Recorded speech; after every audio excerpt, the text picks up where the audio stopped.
ರಾಜ್ಯ ಕಾಂಗ್ರೆಸ್ ರೀಸೆಟ್ ಮೋಡ್ಗೆ ಹೋಗಿರೋದು ಬಹಳ ಸ್ಪಷ್ಟ. ಡಿಕೆ ಶಿವಕುಮಾರ್ ಅವರ ಪಟ್ಟಾಭಿಷೇಕಕ್ಕೂ ಕೂಡ ಕ್ಷಣಗಣನೆ ಶುರುವಾಗಿದೆ.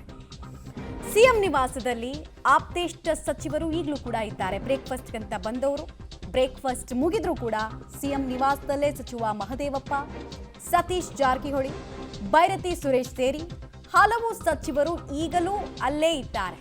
ಮಧ್ಯಾಹ್ನ ಸಿಎಂ ಜೊತೆಗೆ ಲೋಕಭವನಕ್ಕೆ ಆಪ್ತೇಷ್ಟ ಸಚಿವರು ಕೂಡ ತೆರಳುತ್ತಾರೆ. ಒನ್ ಲಾಸ್ಟ್ ಟೈಮ್ ಒಟ್ಟೊಟ್ಟಿಗೆ ಹುದ್ದೆಯಲ್ಲಿ ಇರಬೇಕಾದ್ರೆ ಸಾಥ್ ಕೊಡ್ತಾರೆ ಅನ್ನೋದು ಗೊತ್ತಾಗ್ತಾ ಇದೆ. ಲೋಕಭವನಕ್ಕೆ ಮುಖ್ಯಮಂತ್ರಿಯಾಗಿ ಕೊನೆ ಸಲ ಅವರು ಹೋಗ್ತಾ ಇರೋದು. ಹಾಗೆ ಈ ಮಂತ್ರಿಗಳು ಅಷ್ಟೇ ಮಾಜಿ ಮಂತ್ರಿಗಳಾಗ್ತಾರೆ. ಸೊ ಅವರೆಲ್ಲರೂ ಕೂಡ ಒಗ್ಗಟ್ಟನ್ನು ಪ್ರದರ್ಶನ ಮಾಡ್ತಾರೆ. 3 ವರ್ಷ ಡೇ 1 ಕೂಡ ಇವರೆಲ್ಲರೂ ಕೂಡ ಈ 3 ವರ್ಷದಲ್ಲಿ ಮಂತ್ರಿಗಳಾಗೇ ಇದ್ದವರು. ಸೊ ಒಂದು ಬಾಂಡಿಂಗ್ ಇರುತ್ತೆ, ಸಹಜವಾಗಿ ಸಹಕಾರ ಪರಸ್ಪರ ಇರುತ್ತೆ.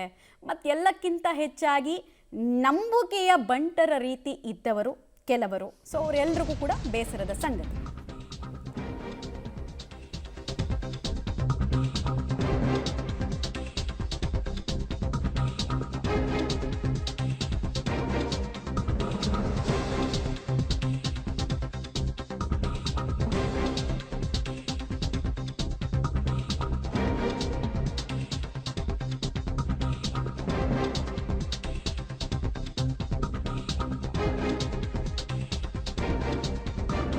ಬ್ರೇಕ್ಫಾಸ್ಟ್ ನಲ್ಲಿ ಸಚಿವರಿಗೆ ಆಘಾತ ಆಯಿತು. ಡಿಸಿಎಂ ಡಿಕೆ ಶಿವಕುಮಾರ್ ಒಂದ್ ಕಡೆಗೆ ಭಾವುಕರಾದ್ರು. ಗೃಹ ಸಚಿವ ಪರಮೇಶ್ವರ್ ಸೇರಿ ಹಲವು ಸಚಿವರು ಕೂಡ ಕಣ್ಣೀರು ಹಾಕಿದ್ರು. ಸಭೆ ಮುಗಿಸಿ ಹೊರ ಬರ್ತಾ ಇದ್ದ ಹಾಗೆ ಸಂತೋಷ್ ಲಾಡ್ ಕೂಡ ಕಣ್ಣೀರು ಹಾಕಿದ್ರು. ಉತ್ತರ ಕೊಡ್ಲಿಲ್ಲ ಅವರು ಏನಾಯ್ತು ಸಭೆಯಲ್ಲಿ ಅಂತ. ಬಟ್ ಕಣ್ಣೀರು ಹಾಕ್ತಾ ಇದ್ದಿದ್ ಮಾತ್ರ ಸ್ಪಷ್ಟವಾಯ್ತು. ಆಘಾತ ಏನಕ್ಕೆ ಅಂತ ಕೇಳಿದ್ರೆ ಅದನ್ನ ಸತ್ಯ ಏನಂತ ಗೊತ್ತಿದ್ರು ಕೆಲವು ಸಲ ಡೈಜೆಸ್ಟ್ ಮಾಡ್ಕೊಳ್ಳೋದು ಕಷ್ಟ ಆಗುತ್ತಲ್ಲ. ಸೊ ಆ ಪ್ರಾಸೆಸ್ಗೆ ಟೈಮ್ ಬೇಕಾಗತ್ತೆ. ಡೀಟೇಲ್ಸ್ ಕೊಡ್ತಾರೆ ಮುರಳಿ ಅಂದಾಜಿದ್ರು ಕೂಡ ಎಷ್ಟೊಂದು ಸಲ ಅದನ್ನು ಡೈಜೆಸ್ಟ್ ಮಾಡ್ಕೊಳ್ಳೋದಕ್ಕೆ ಮನುಷ್ಯನ ಮೈಂಡ್ ಸೆಟ್ಟಲ್ಲಿ ಸ್ವಲ್ಪ ಟೈಮ್ ಬೇಕಾಗತ್ತೆ. ಪಾಪ ಅವರು ಕೂಡ ಮನುಷ್ಯರೇ, ಟೈಮ್ ಹಿಡಿತು ಅಂತ ಕಾಣಿಸ್ತಷ್ಟೇ.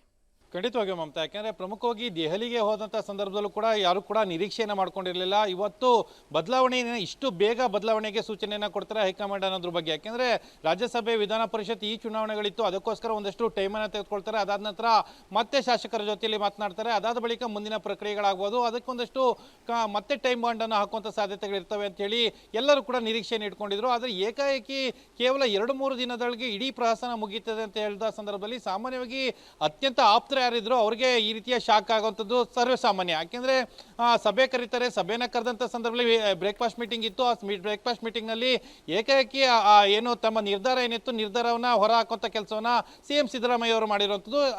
ಇವರು ಸಾಕಷ್ಟು ವರ್ಷಗಳಿಂದ ಸಿದ್ದರಾಮಯ್ಯ ಅವರ ಜೊತೆಲಿ ಒಡನಾಡಿತ್ವ ಇಟ್ಕೊಂಡಿದ್ರು. ಜೊತೆಗೆ ಆಪ್ತರು ಅನ್ನೋದ್ರ ಬಗ್ಗೆನೂ ಕೂಡ ಸಾಕಷ್ಟು ವಿಚಾರಗಳಿರುವಂಥದ್ದು. ಸಂತೋಷ್ ಲಾಡ್ ಅಲ್ಲಿ ಕೂಡ ಕಣ್ಣೀರನ್ನು ಹಾಕಿದ್ದಾರೆ ಬ್ರೇಕ್ಫಾಸ್ಟ್ ಮೀಟಿಂಗ್ನಲ್ಲಿ. ಅದಾದ ನಂತರ ಅಲ್ಲಿ ಸಿಎಂ ಅವರು ಕೂಡ ಒಂದಷ್ಟು ಭಾವುಕವಾದ ಮಾತುಗಳನ್ನು ಆಡಿದ್ದಾರೆ. ಅದರಿಂದ ಸಾಮಾನ್ಯವಾಗಿ ಅದನ್ನು ಅರ್ಗಿಸ್ಕೊಳ್ಳಿಕ್ಕೆ ಸಾಧ್ಯ ಆಗಿಲ್ಲ.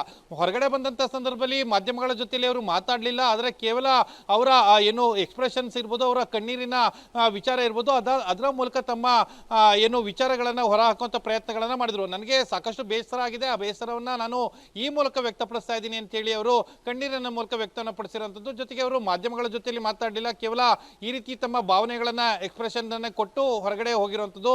ಅಂದರೆ ಸುಮಾರು ನಮಗಿರುವಂಥ ಮಾಹಿತಿ ಪ್ರಕಾರ ಬ್ರೇಕ್ಫಾಸ್ಟ್ ಮೀಟಿಂಗ್ನಲ್ಲೂ ಕೂಡ ಅವರು ಸಾಕಷ್ಟು ಬೇಸರಗೊಂಡಿದ್ರು. ಅವರ ಆಶೀರ್ವಾದವನ್ನು ಪಡೆದುಕೊಳ್ತಾರೆ. ಸಿಎಂ ಸಿದ್ದರಾಮಯ್ಯ ಅವರ ಆಶೀರ್ವಾದವನ್ನು ಪಡ್ಕೊಂಡು ಹೊರಗಡೆ ಬಂದ ಬಳಿಕ ಅಲ್ಲೂ ಕೂಡ ಒಂದಷ್ಟು ಸಚಿವರ ಜೊತೆಯಲ್ಲಿ ಮಾತನಾಡೋ ಸಂದರ್ಭದಲ್ಲಿ ಅವರು ಕಣ್ಣೀರ ಧಾರೆಯನ್ನ ಹರಿಸಿರುವಂಥದ್ದು. ಅದಾದ ಬಳಿಕ ಮತ್ತೆ ಮಾಧ್ಯಮಗಳ ಮುಂದೆ ಬಂದಾಗಲೂ ಕೂಡ ಅವರು ಸಾಕಷ್ಟು ಬೇಸರವನ್ನು ವ್ಯಕ್ತಪಡಿಸಿರುವಂಥದ್ದು. ಅಂದರೆ ಸಾಮಾನ್ಯವಾಗಿ ಈ ರೀತಿಯಲ್ಲಿ ಹುದ್ದೆಯಿಂದ ತ್ಯಜಿಸ್ತಾ ಇದ್ದಾರೆ. ಸಾಕಷ್ಟು ನಿರೀಕ್ಷೆಗಳಿತ್ತು. ಆ ನಿರೀಕ್ಷೆಗಳ ಹಿನ್ನೆಲೆಯಲ್ಲಿ ಈ ರೀತಿಯ ಏಕಾಏಕಿ ನಿರ್ಧಾರಗಳು ಬೇಸರವನ್ನು ಉಂಟು ಮಾಡಿರುವಂಥದ್ದು. ಸಾಮಾನ್ಯವಾಗಿ ಅದಕ್ಕೆ ಒಂದಷ್ಟು ಕಾಲಾವಕಾಶಗಳು ಬೇಕಾಗಿರುವಂಥದ್ದು.